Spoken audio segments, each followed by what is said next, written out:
The idea here is to compare the two situations, 2017, 2025. Two conferences with some overlap in the speakers, two very different approaches to trade. At the time, in 2017, we were working on correcting, improving something that seemed there to stay, which was the faith in the Washington Consensus. We had to work with it. Some of us liked it more than others. Those who didn't like it were trying to fix it on several fronts. The Geneva Consensus had emerged next to the Washington Consensus, which was, if you want, a socially more conscious approach to free trade on the world stage. That went well. That conference was very interesting, but we certainly had no crystal ball, and we couldn't predict what would happen today. The Washington Consensus was based on the idea that the state would sort of become small and let private enterprise do the work of international trade, letting the invisible hand of markets miraculously produce all the goods in the world. Of course, many people were critical of that message, but that was an underlying assumption. Today, the state is getting bigger. China was always big since then. There was Professor Mark Wu here who reminded us precisely of that. China is not making itself smaller to let the private enterprise do its work. That was already clear. And of course, the United States itself and Europe were playing a certain steering role. Today, the idea that the state is small is gone. Completely different situation. We're going to talk about this in two different panels, but first, we are privileged to have here Ambassador Catherine Tai. She comes to us today from just across the river, the Harvard Kennedy School, where she doesn't teach, but leads group studies in all matters of trade and politics. And you will see what a phenomenal speaker she is. Just a few words. So we have decided that personal introductions, will be very short, simply because we have a QR code here at the bottom right, where you can find all the information about the speakers. But I want to say 2 words about Ambassador Tai, simply because the way she has been literally in the room where it happens is definitely key to understanding her intervention today. So she's an American lawyer, to begin with. She is the daughter of immigrants from Taiwan, and she's the kind of daughter who makes her parents very proud. Yale College, Harvard Law School, of course, and a phenomenal career.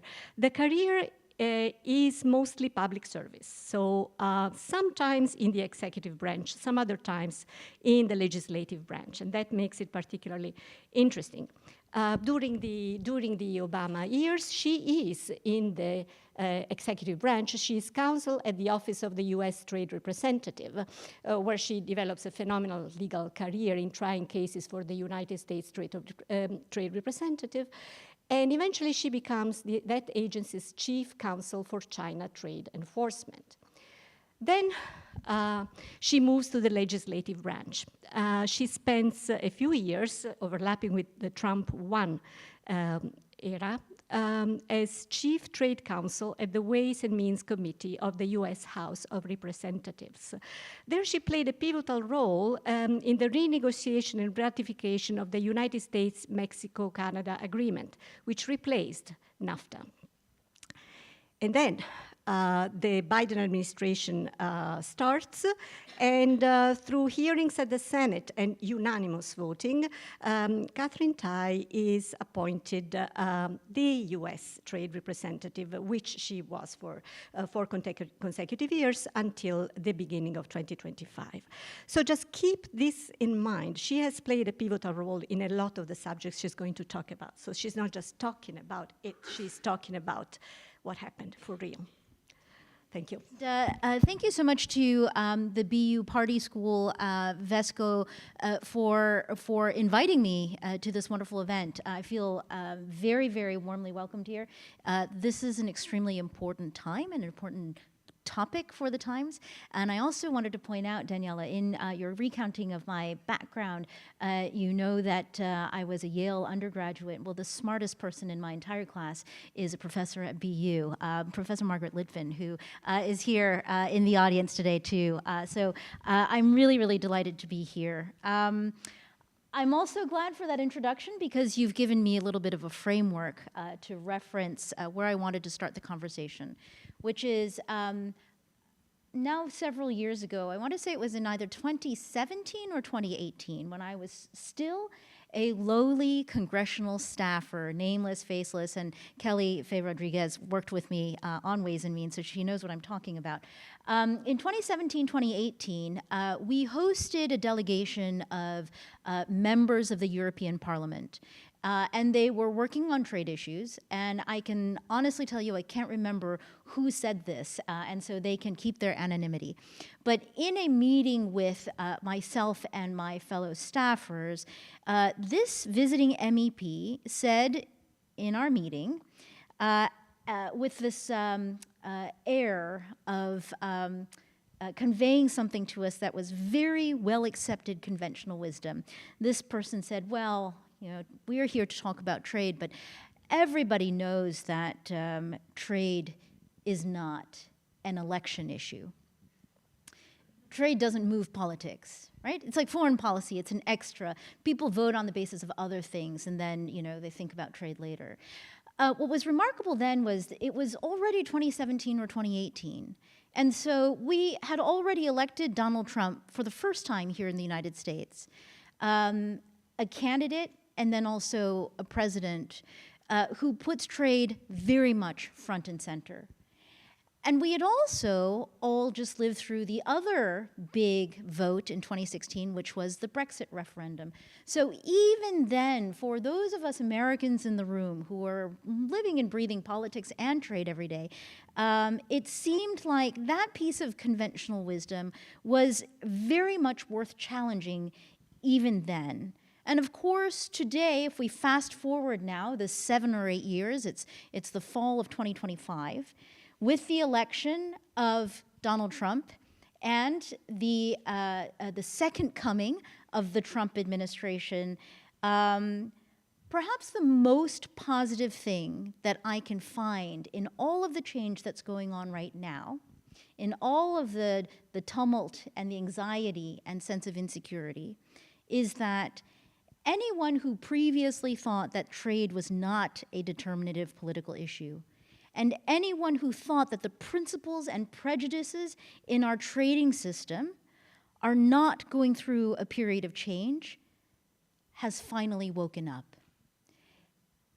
And so I very much welcome this conversation, which I understand is a little bit of a repeat of something that you did several years ago, because I think that now is the time that more of us are ready to talk about what's going on. So there are a couple other pieces of conventional wisdom that I thought would be worth challenging in a conversation with all of you. The first one is that Donald Trump is the source of all change in trade. First piece of conventional wisdom worth us taking a look at. The second one is that trading regimes and globalization are static phenomena. And the third piece of conventional wisdom that I want to have the chance to challenge with all of you is this one, that change is not desirable. So let me launch into a little bit. Trade regimes and globalization are static. I think that for any of us who have passing experience with different bits of history, ancient and modern, can look to a couple reference points. One of my favorite slides that I put up for the students who come to my study group at the Kennedy School is a depiction, a kind of a map depiction of the ancient Silk Road that was active in, I think, sort of the 2nd century BCE. If you look at that map and the pathway that connects from Xi'an in what is now China all the way to, I think, Rome or some part of what is now Italy, you will see a prior version of globalization, primarily land-based trade, where the center of the trading universe was somewhere in Central Asia, maybe Samarkand in Uzbekistan. I got a chance to visit Uzbekistan last summer. The Uzbeks are still very, very proud of their history. They're still riding high on being the center of the universe a couple centuries ago, and it's worth being proud of. And something that they conveyed to me was this, you know, you hear all these stories about the Silk Road, but what you have to realize is no one from China ever traveled all the way to Rome. Similarly, no one from Rome ever traveled all the way, but they all came together in this one place where we still live and work and do commerce. So that's an earlier version of globalization that predates certainly what we have experienced here in the last several decades. We can come a little bit closer in time to history, and you should just know I was a history major in college, but that's the last time I really did anything truly that could be described as historical study. But again, in our passing cultural awareness, I would argue that the period of imperialism and colonialism, also a version of globalization that we have evolved out of, and in many ways that we are a product of. One interesting fact, for those of you who have spent time in Geneva and have visited the WTO, did you know that the World Trade Organization that still exists today, that was founded in 1995, has only 3 official languages? 166 member states, 3 official languages. What are they? They are English, they are French, and they are Spanish. And I think that that in itself conveys where this version of globalization has come from. So this is all, I think, a fairly, hopefully accessible way of conveying that globalization has been changing all the time through history, and that we are still today a product of our own history. So a book that I read this past summer that I keep recommending to everyone when I should ask the author for a commission, because I'm asking everybody I talk to read the book or to read a summary, because it's something I really want to talk about. I'm not saying that he has exactly the right formulation, but I find the framework that he's put together extremely helpful for cultivating a conversation in this present moment and giving us a framework for understanding where we've come from and what's happening today. And the book is called The Rise and Fall of the Neoliberal Order. And the author is an economic historian, American, based in the other Cambridge, the older Cambridge. His name is Gary Gerstle. And I'll just give you my nutshell version of Gary Gerstle's work. The first book he co-wrote with someone was about the New Deal order earlier in the 20th century. This one brings together their formulation, their thinking around the New Deal order, and then also tells the history then of how the New Deal order became and gave rise to the neoliberal order. So I'm going to give you just a couple short data points here before I return back to the present moment. So in the last really significant industrial revolution that we encountered in the late 1800s, the early 1900s, we saw a number of disruptions. We saw the creation of new, very, very powerful industries, the formation of trusts, the creation of an enormous amount of inequality here in the United States. We call that the Gilded Age. The very, very, very rich robber barons, and then the very hard-scrabble life that ordinary workers had to contend with. Also great pieces of literature that came out of this time, Upton Sinclair's The Jungle, for instance. What happens then? You have a great financial crash. You have 2 world wars and geopolitical disruption.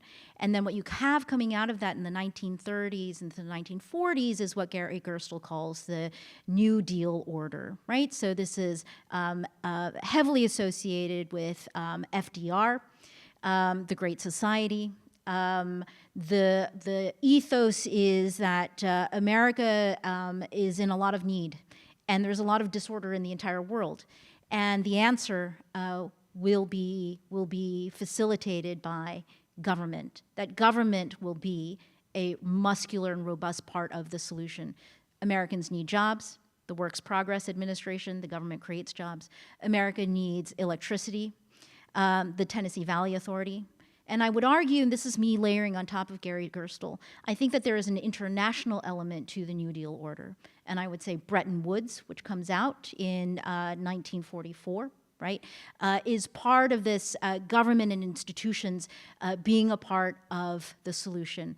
I might even argue, and again, I'm really getting out of my depth, but just to share with all of you, I would even argue that the Marshall Plan coming after World War II is an expression of this New Deal kind of ethos, this enormous amount of governmental investment in what had been our enemies to turn them into our allies. So the New Deal order, according to Gerstle's work, arises in the 30s and 40s. It peaks in the 50s, and then in the 60s and 70s, it starts running out of steam. He pinpoints it to Carter's loss in 1980, the oil crisis, stagflation, the Iran hostage crisis. You got your foreign policy challenges again. One note, Jimmy Carter is actually the first president to start deregulating industries. Jimmy Carter is the one who deregulates the airline industry. This is even before Ronald Reagan is elected. So you already see, I think, some of the responses to the New Deal order and attempts to evolve away from it. So the election of Ronald Reagan in 1980 brings with it the start of what Gerstle calls the neoliberal era and the neoliberal order. So, how do we capture the ethos of the neoliberal order? It's, cultural reference point, the movie Wall Street. Michael Douglas as Gordon Gekko, right? The very, very famous quote, "Greed is good," right? It's about Wall Street, the creation of, the growth of financialization in our economy.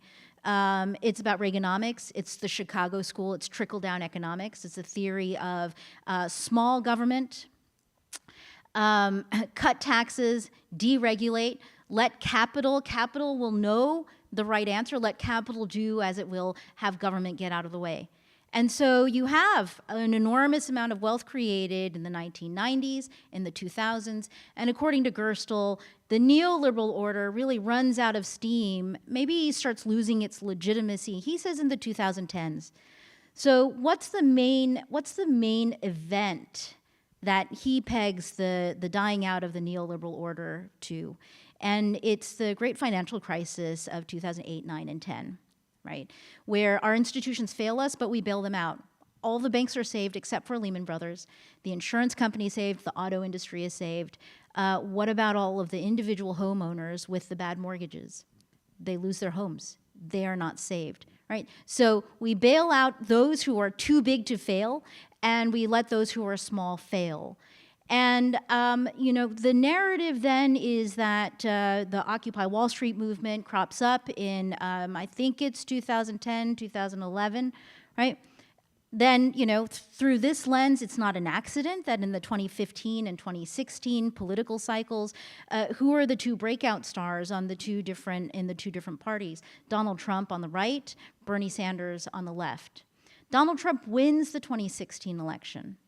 And I think that you have your conference here, your first conference here, as it looks like everything is changing and trade is this lightning rod. So the argument there, and Gary Gerstle published his book in 2022, so he doesn't have the benefit of the next 3 years for us to look back on. But coming at it from a Biden administration official's point of view, what I would say is, if I were to continue the conversation, I would say this, that I agree with Gary Gerstle that neoliberalism has really lost its credibility and its mojo here in the 2010s and the 2020s. The kind of change that we are seeing now, advanced by two administrations, or three if you want to say, Trump 1, Trump 2, and the Biden administration. You have three administrations now all trying to break from the neoliberal tradition on economics and trade. So what is going on right now is a search for the new order, the new political and economic order that will replace neoliberalism. And as we get deeper into the second Trump administration, and from my perspective as a former Biden official or a Biden official, what I can tell you is what I feel like is that there is an enormous battle going on right now. There's an enormous battle over what that next order is going to be, what it's going to look like, whose interests it's going to serve. And we can talk a little bit more about that too. But as I frame it up, then what I want to do is revisit this idea that Donald Trump is the one driving the change. I would say Donald Trump is very much a product of our economy, of our neoliberal order, and a product of our history and system. And then if you look at it through that lens, then I'm going to come to my third piece of conventional wisdom, which is that change is not desirable. I would say change is desirable. And whether you desire it or not at this moment, change is happening. So you might as well get into the game to try to direct the change towards the goals that you think are right. I know that there's a lot of fear, legitimately so, in the times of Trump. But I want to plant a seed that there should also be hope. And from the time that we spent in the Biden administration, there's reason to hope. I had a very hard time persuading our trading partners during my time as U.S. Trade Representative to do different things with us. Because it was clear to us, having lived through the first Trump administration, that certainly on trade, but in many other areas as well, that everything had changed for America and therefore also for the world. And what we needed to do was to bring our own change. This is where we coined the term worker-centered trade. We challenged the first Trump administration that comes in on a lot of rhetoric and a lot of beating of the drum in favor of a working class. And we say, if you want to renegotiate the NAFTA, meet us on our terms. You also think that the NAFTA is flawed, that it is not pro-worker or pro-environment. Well, we have thought that for 25 years. Let's put your money where your mouth is. Let's actually make it pro-worker. And so buried inside of what is now called the US-Mexico-Canada Agreement is an enforcement mechanism dedicated to worker rights. It is a mechanism that we in the Biden administration felt very strongly that we needed to use. We needed to take it out and apply it. We did it 30 times. We concluded 24 cases. And in each one of those cases, we were able to win back pay, to win a new union vote, to win sometimes a new independent union, a new collective bargaining agreement that workers had actually seen and approved. We got workers reinstated. We got some workers the first wage increase they had ever seen in their time working in these industries. And what was really important about it, even though it was not reported on very much, what was important about it is that we were able to counter-program this sense that trade has to be inimical to the interests of workers. For the first time, we were using a mechanism that is uniquely available in a trade agreement of all places to empower workers in Mexico to be able to advocate for themselves, to improve their working conditions, as a way also then of empowering American workers so that they are not constantly being pitted against workers whose arms are tied behind their backs and who are unable to improve their place in their economy. So maybe before I turn back to you, Daniela, I'll just say, what's very much on my mind these days is another negotiation that we tried to get started with our European colleagues that would be on the global sustainable steel and aluminum arrangement. We called it the global arrangement, or the GSA. I know in Europe it's more often referred to as the GASA. It is unorthodox. It flips a lot of the trade regimes on their head. And I think my assessment is that we did not conclude it because our friends in Europe were not ready for it.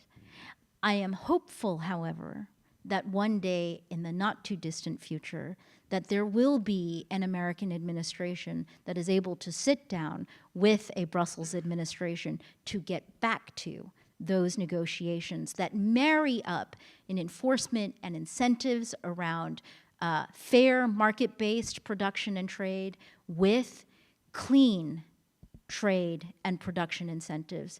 And the change is happening. The United States looks like we are driving the change. I think it is very possible that the Trump administration is an accelerant of the change that was going to happen anyway. And I think that the best thing for us to do, especially in convenings like this, is to really open our minds and to get to the business of imagining how we want the world to change. Thank you. Thank you.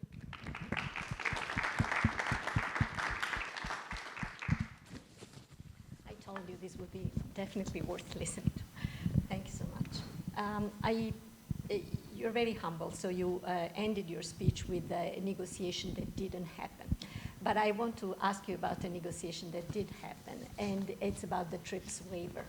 The reason why I ask about that is that in 2017, it was clear to many of us involved in this conference that two things had in particular to be addressed.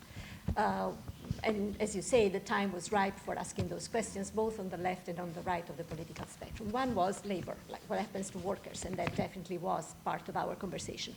Another one was, Another one was what happened, what happens in the global south, so to speak. So that was also a center of our conversation.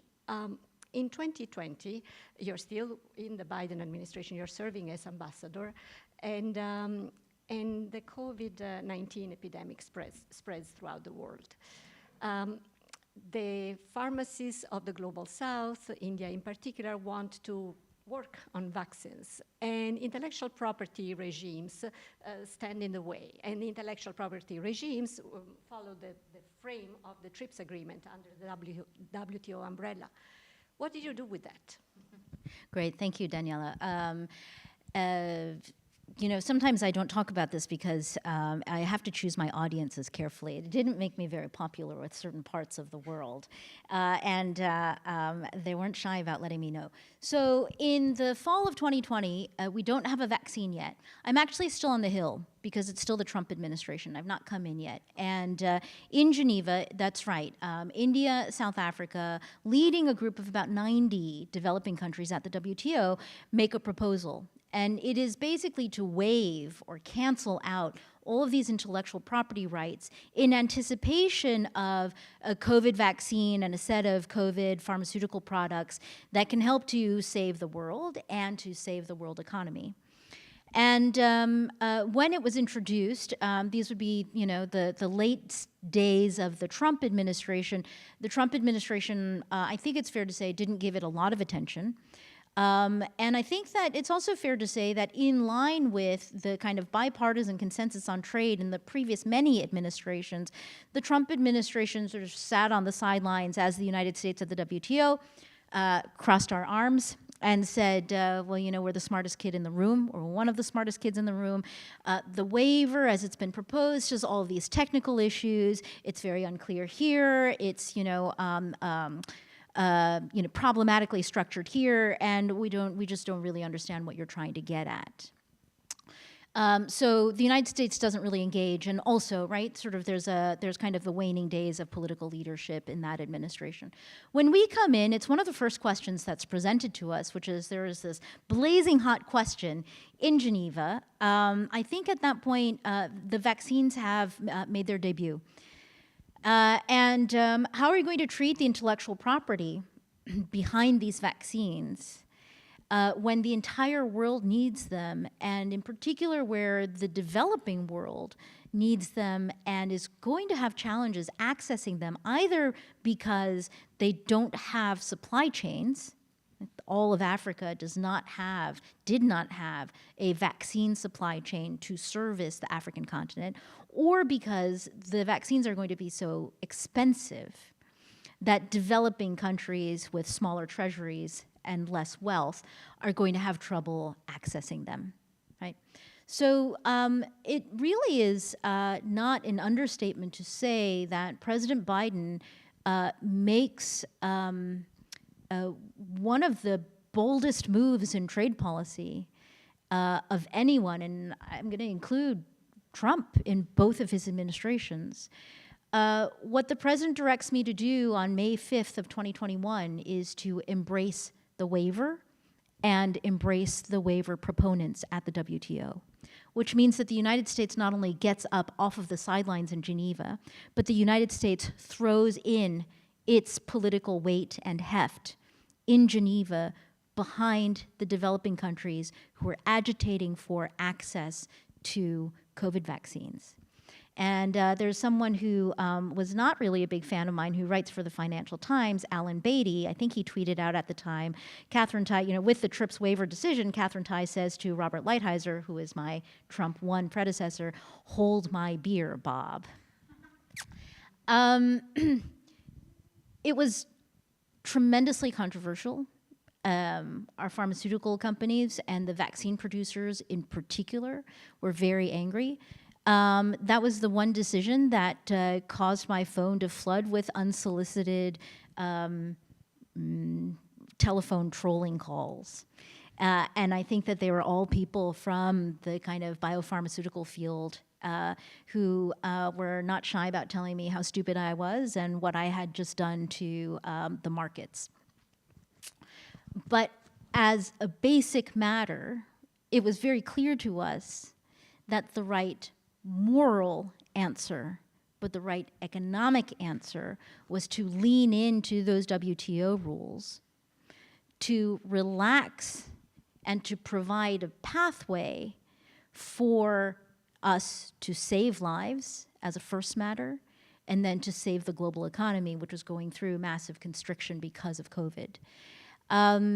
We went through a lot of negotiations, and we knew that it was going to be hard, and that waiver was going to morph into something else to survive the consensus-based 164 members at the time decision-making process at the WTO. What finally came out, I know that proponents of the waiver were deeply disappointed in, because we didn't slash entire intellectual property rule chapters when it came to the pharmaceutical companies' rights. But pharmaceutical companies were very upset with it also and insisted that it was a waiver because they felt like it did take something away from them. And I think ultimately maybe the fairest thing to say about where that negotiation came out, because we did get 164 members to sign off on it, was a pretty significant relaxation of the licensing rules around the intellectual property on those COVID vaccines. And ultimately, I think where the power of that was, because I faced a lot of congressional scrutiny, a lot of pro-pharma senators and House members who would demand from me after all of this had happened at the WTO, and they would say, show me any one case where the waiver and the licensing that was made available by it was used by a developing country. And it turns out